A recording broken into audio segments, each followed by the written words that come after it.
Hey, my name is Will Soper. Today I'm going to be talking about dressing knots.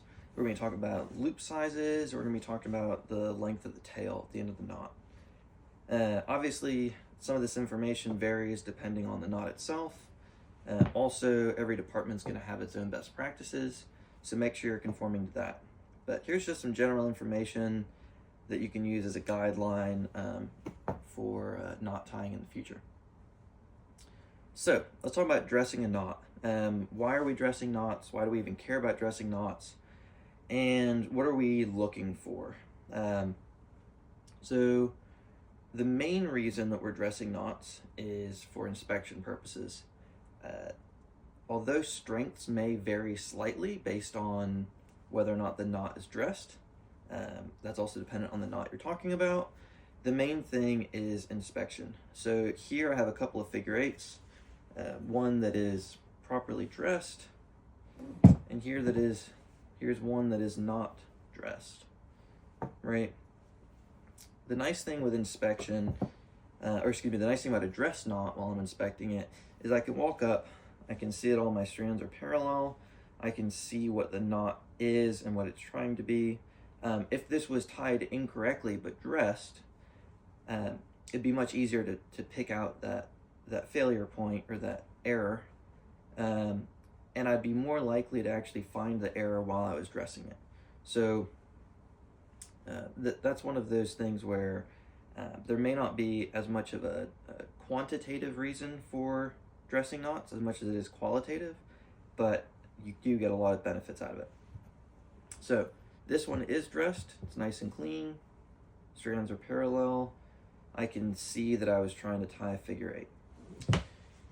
This one is not as clean, so let's work on dressing it really quickly. What I find is a lot of these strands are crossing over themselves and they're not parallel. So what I'm going to do is I'm going to start by, I can see this one's crossed over that one. I'm going to fix that, kind of fix it on that side.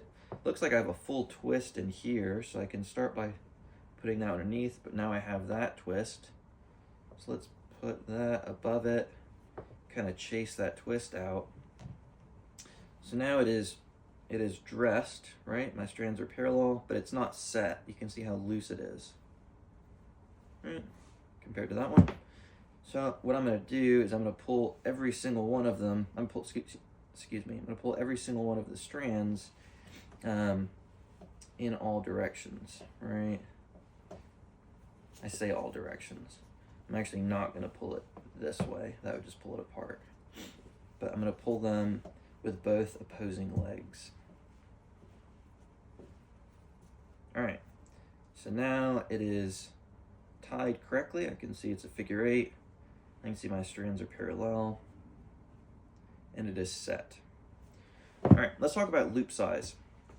What I mean by that is if I'm tying a loop knot, so your figure eights, your bowlines, butterflies, all of those, we end up with some kind of loop in here, right?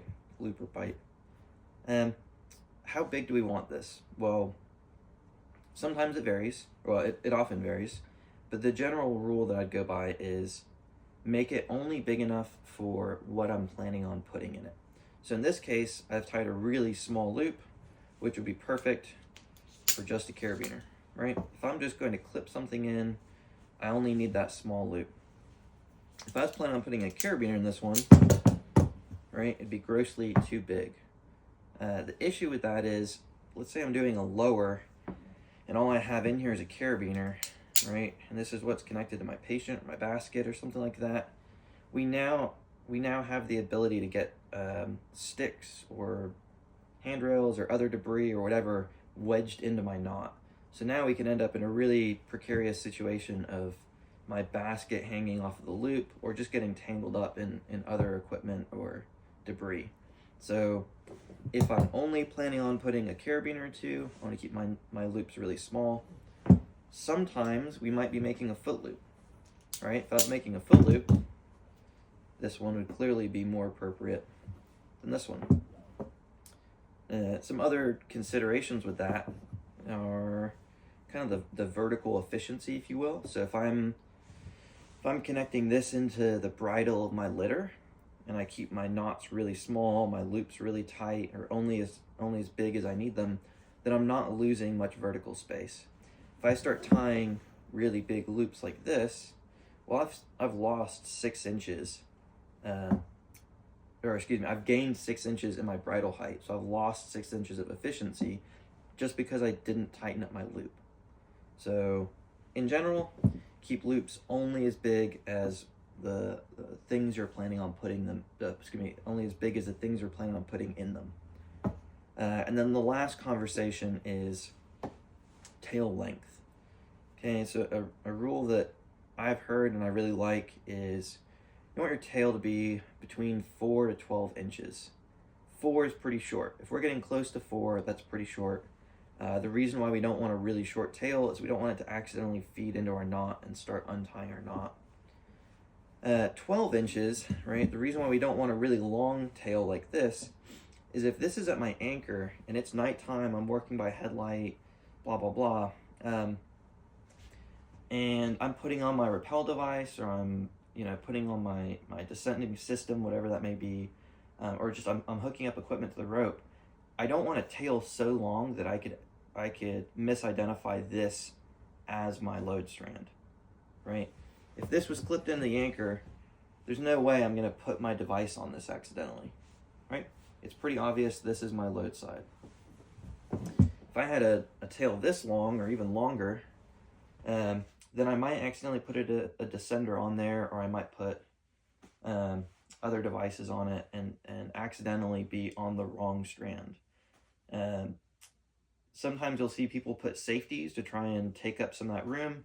We'll talk about that later, but in general, what we should do is just take the extra 30 seconds and shorten our tails to between that roughly 4 to 12, 5 to 12, whatever.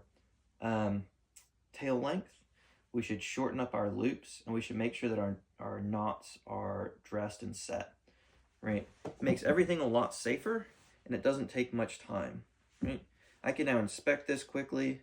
I can see I can't accidentally install equipment on the tail, and I'm less likely to get debris caught up in it.